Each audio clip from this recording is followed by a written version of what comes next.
So many large operators say, well, I can't hire the staff. They say it's hard to manage. What say you? You're not wrong. Well, but here's the hack, because the way that I choose to look at that is that's an opportunity to solve a problem that guys who can throw around a lot of money aren't willing to solve.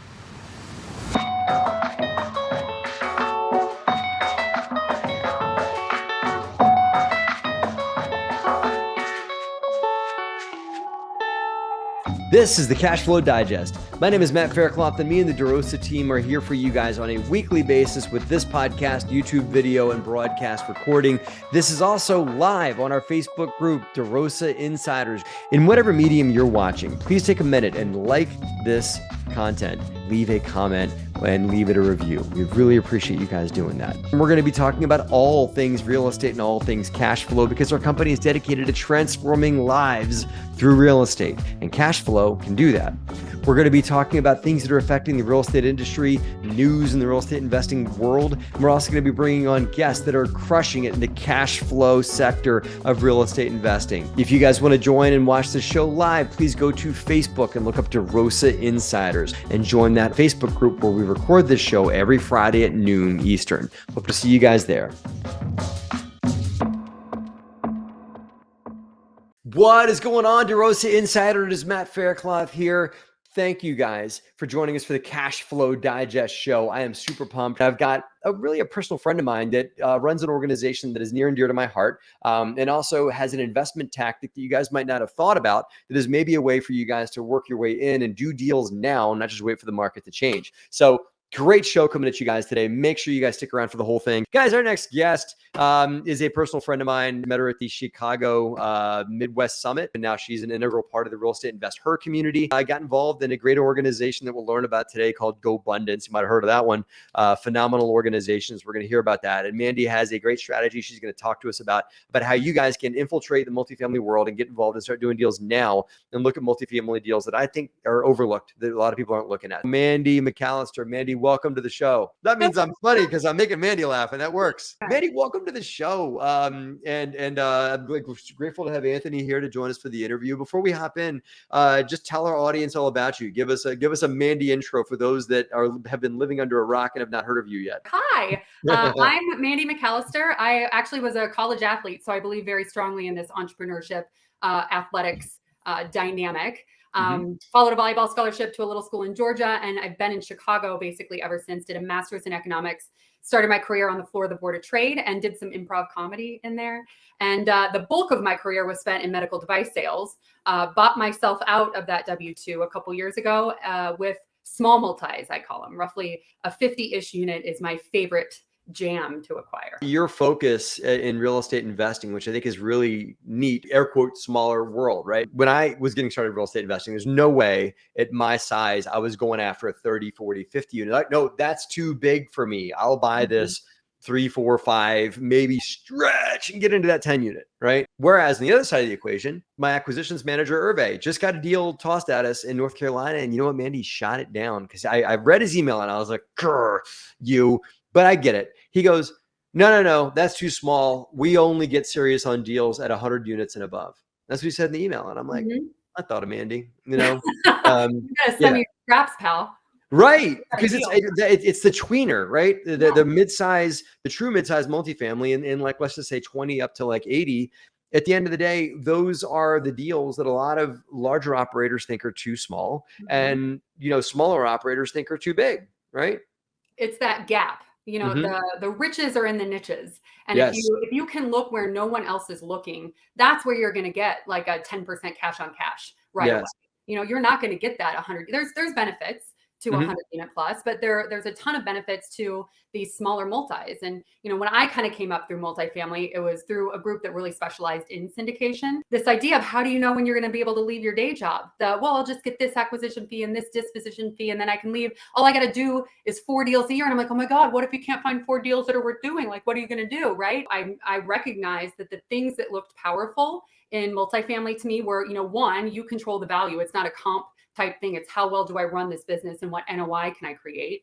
And then 2, the type of debt that you can get. The idea that you cannot be personally liable for a really huge loan by meeting the non-recourse agency debt criteria was super interesting to me because it feels like a belt and suspenders type loan product to be on. If you don't mind, I'd like to go through what I think the largest objection that a smaller operator, when they look at a bigger multifamily, like a 20, 30, 40 unit, and they say, well, okay, here's why I can't buy that. The smaller operators look at a big asset and say, okay, I can't do that because I've been going through finance through maybe doing like house hack. And maybe I got a nice little portfolio of 3 and 4 units where I live in one apartment and rent the other ones out to my friends or whatever, people I know or people I don't know. And I've been able to finance it really, really cool at 3 to 5% down on these fourplexes. I can't do house hack on 20, 30, 40 units. And so I can't get the debt that I need to get, and I also can't raise the equity that I need for that 20, 30, 40 unit, right? What is your yes, you can to those two things? Well, the objections, you're not wrong. Those are all true things. Like you were saying, you can get an FHA loan on anything fourplex and smaller. Put 3.5% down. Even if you're not doing an FHA loan and you're going to buy it for purpose of investment, you're still going to get like a residential Fannie Freddie loan on it. And it's going to be really good debt that's fixed for 30 years because, I hired a guy that lost a ton of money in 2008 because I wanted to not know how to not lose a ton of money. And he lost it because it was all cross-collateralized. So my whole plan is to not cross-collateralize anything so that I don't lose anything. Yeah. So all that to say, a fourplex, you can get a really good loan. And actually, so I get to be the mentor with Liz and Andressa's Invest Her. And a thing that I really encourage our pod on small multis is, go a fourplex. I do not thumb my nose at a fourplex. That is a good strategy and you can get really heavy cash flow. However, if you're going to try to go bigger, if you go into a fiveplex, you're now talking to a bank.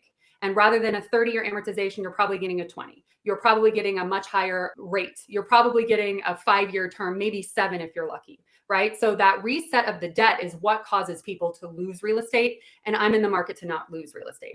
However, if you're willing to borrow at least $1 million, I think it's 1.2 now because the world has changed in the world of lending, you could still get this really great agency non-recourse debt.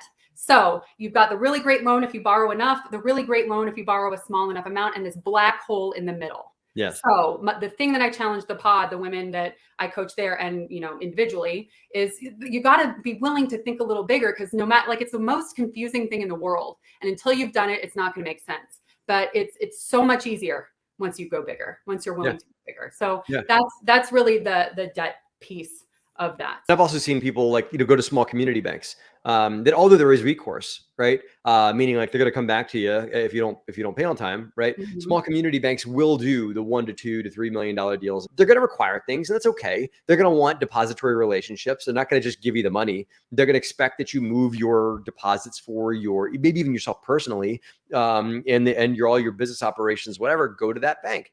But if you're willing to do that, then you kind of got yourself a partner that you can scale with, and that's that bank. And they'll keep giving you the $1 to $2 to $3 million loans, reasonable price debt from small community banks. And you can walk in the bank and talk to the person making the decision on your loan.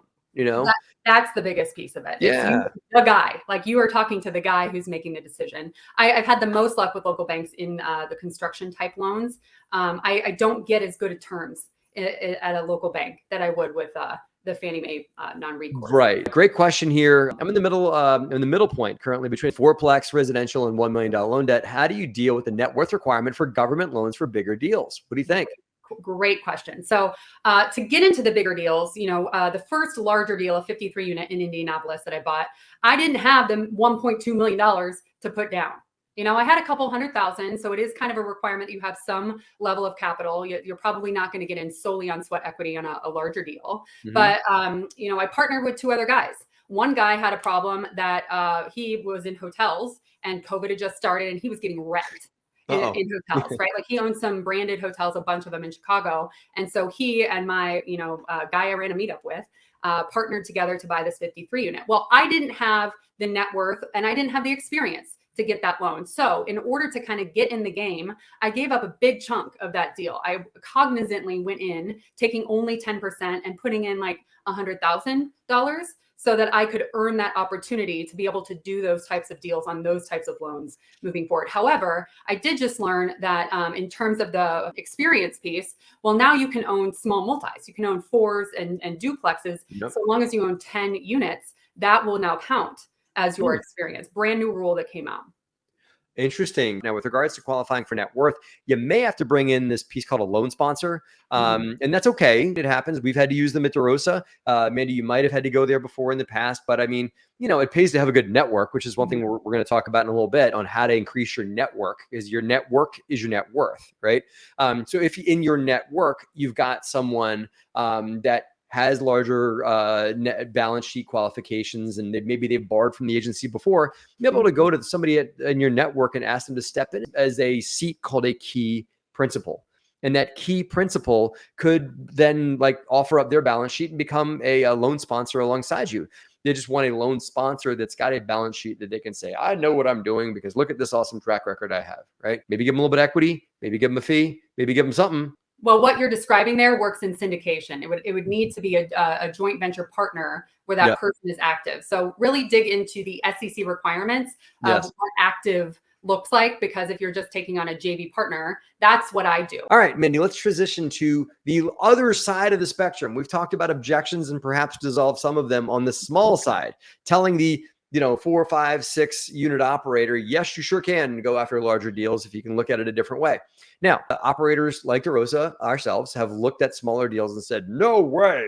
It's aside from the ego part of it, but saying, no, we've graduated beyond 40 units. We don't buy those anymore, right? Well, we had to let that go because we bought a 4 unit last year. Okay, so it's good. But the objection that many large operators have when they look at smaller assets is that I can't effectively manage a small piece of real estate because I need, as a large operator, to have good management strategies. I need to have people whose sole purpose in life, their employment is to run my 100-unit apartment building. And a 100-unit apartment building typically can afford to pay a full-time maintenance staff and a full-time site operator who does everything from collect rents to show vacant units, all the doing that an office staff would need to do, right? You can't afford that on a 20, 30, 40 unit, right?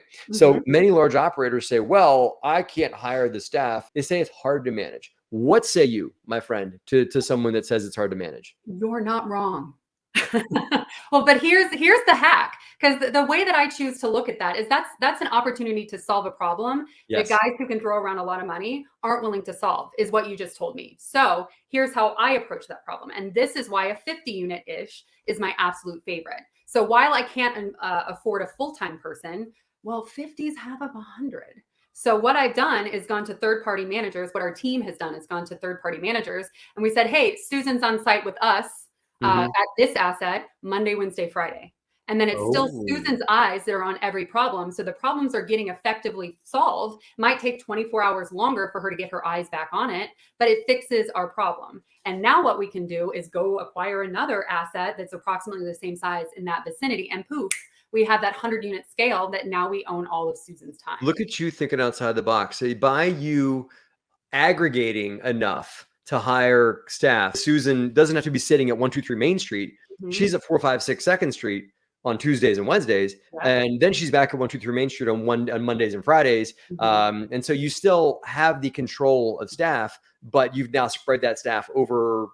It's that focus. It's that I'm buying the focus, right? The reason that 100-unit property is nicer is because the focus of that person is on one asset, right? And if I'm getting that focus of that one person at some amount of time, it's not perfect, but it's a really good solution. It's way better. I get to own way more of that asset, because one quick more diatribe. If you look at the world of multifamily acquisition, there's the really large stuff. Let's say 50 and larger is the really large stuff, right? Because it's not the mom and pop quads, So the people acquiring anything that size, they're either syndicating or they're buying for their own accounts, the billionaires, right? And the people who are allowed, like us, are the ones that are syndicating because we need people to understand they can place their money with us, right? Well, if I want to play this game, I can either play it like a syndicator who's going to feel some pressure to sell in 3 or 4 or 5 years, or I can play it like a billionaire on a smaller scale where I'm going to hold it for a long term, right? I'm not going to have that pressure. I'm going to be able to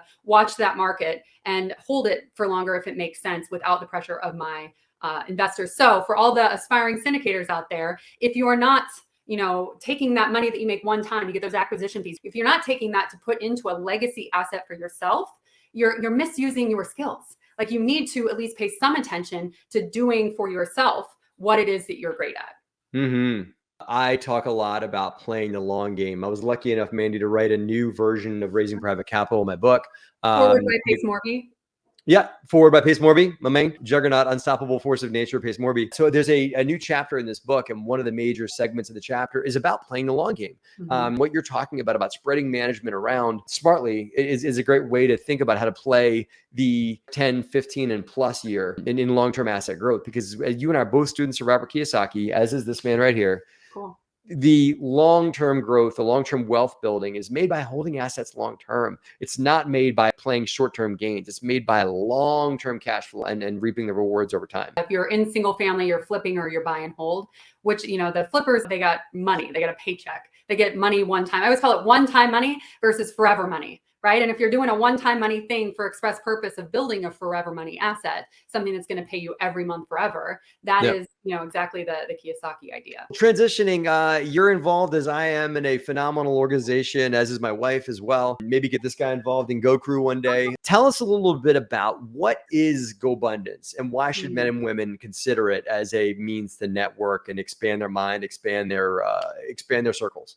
Yeah. GoBundance is a tribe of healthy, wealthy, generous people who choose to live epic lives and don't apologize for being awesome. That's the moniker, right? So we are the tribe of millionaires. And if you are, you've heard it, that you become the sum of the 5 people you spend the most time with. And whether or not you believe it, I've heard it and it's whenever I saw that on Instagram and I passed, right? Until you've experienced, we have these sub-accountability groups called pods. And in my pod, there's a woman whose company is valued at $12 billion with a B. Right? He thinks about problems to solve problems. It cracks my brain wide open, which has kind of helped me result into this question I always ask myself: how am I making this harder than it needs to be? Yes. Because many times conventional thinking is, I have to do this and this and this and that degree and do this, right?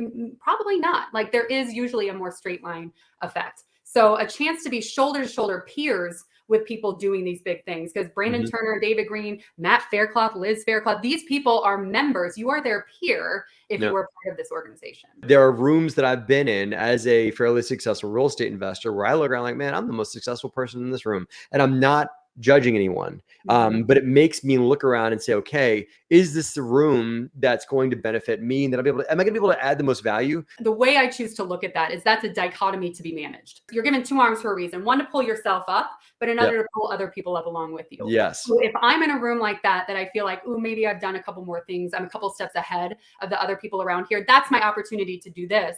And then I now need to go offset it and find a way to lift myself up a little bit. But GoBundance gives you that opportunity that there's always going to be someone that you can help out, but there's also someone that can help out you. Well, and I feel like too, with the focus on, yes, it's about financial freedom, but it's about so much more. It's about our connected relationships. It's about our health. It's about giving back. It's about accountability. While you might be the go-to guy in all things syndication and placing capital, you might need help with your health or your accountability or whatever that is, that somebody is going to be further along and need help and be able to help it with something and then need help with something else. Since I've joined GoBundance, it's made me really examine my health. It's got me starting to take things like my longevity very seriously. And so GoBundance has instituted all kinds of fun stuff like cold water plunges, new technology that's out there that's been proven to really help us engage our health. All the really, really new age concepts that are out there that are becoming scientifically proven to help extend our lives. These are all things I'm learning through people in GoBundance that have researched and learned these things. In addition, epic adventures. I'm taking my family on an awesome vacation tomorrow, which I was able to vet through another GoBundance member that's been to Costa Rica. I don't know anything about Costa Rica, but through GoBundance, I reached out to somebody who's been there multiple times and gave me a bunch of insight on it, right? But these are people living epic adventure in their lives, also extreme accountability. I get called out regularly through my GoBundance GoPod and stuff like that. So you're right. It's not just financial success. And that is a very one-laned way to look at life. What's the big life you're leading with the resources you've created? Well, this is where the one sheet comes in. One of the things that is a primary staple of being a member of GoBundance is filling out it's like the back of your baseball card. How are you doing? How is your health? How is your connectivity? All of those things. And I think the culture of being able to address how your life is going in all of these different gardens over the course of the year, people spend more time planning Thanksgiving dinner than they do planning their life. Right. So you owe it to you to put a little thought into what you want. And, as an aside, like the epic adventures thing, I realized I want to do an RV trip for a long time with my kids and my family, right? So I bought a damn RV because I did that audit on my life, and what cool memories that I have, but also my kids. Listening or watching to this program, GoBundance does have access for younger folks and just people that are rising up the success ladder to join our events in these in these seats called Go Crew members. And you might end up, helping clean up the mastermind room, or helping set up the mastermind room, or, setting up some easels. But then you get to meet the speakers before and after the event. Then you get to be in the room when the event happened in, and hear amazing people that you and I have both heard of take the stage and give their talks and stuff, right? Things on that. Tim Ferriss talks about that's how he found tremendous success. He volunteered at places so that he got to be the go-between and have an audience with these big deals. Right. The second thing is I get to be the CEO of the women's division of GoBundance, but my counterpart on the men's side started out as Go Crew. And now he's CEO of the Tribe of Millionaires and champions the $10 million plus group. So you never know where relationships can lead you. Just get in the room. Yeah, get in the room. Mandy, this is awesome. For those of you guys that would like to reach out to Mandy to hear more about her JV opportunity she has on small multifamily, hear more about GoBundance, hear about just about anything, hear about all things Mandy, right? Hear about what she can do on improv, right? Hear about her improv stories. I bet we'll have to have you back on and have you, teach us some improv stuff, or teach us a bit about that. How can folks reach out to you to hear more about everything you're up to? Sure. MandyMcAllister.com gets you links to all of my socials, but on most socials, I'm Mandy McAllister RE. Put that in my little handle guy there. Yeah. Cool. Mandy, great having you here. MandyMcAllister.com to check out her links. And you can also just look her up on the social feeds and stuff. So Mandy, it has been awesome having you here. I'd love to have you back on as a guest on the Cash Flow Digest again soon. Love it. Thank you, Matt. Good to meet you. What an awesome conversation. All right, guys, that's what we got for you today on the Cash Flow Digest. Thank you guys. Have a phenomenal weekend, and we'll see you soon.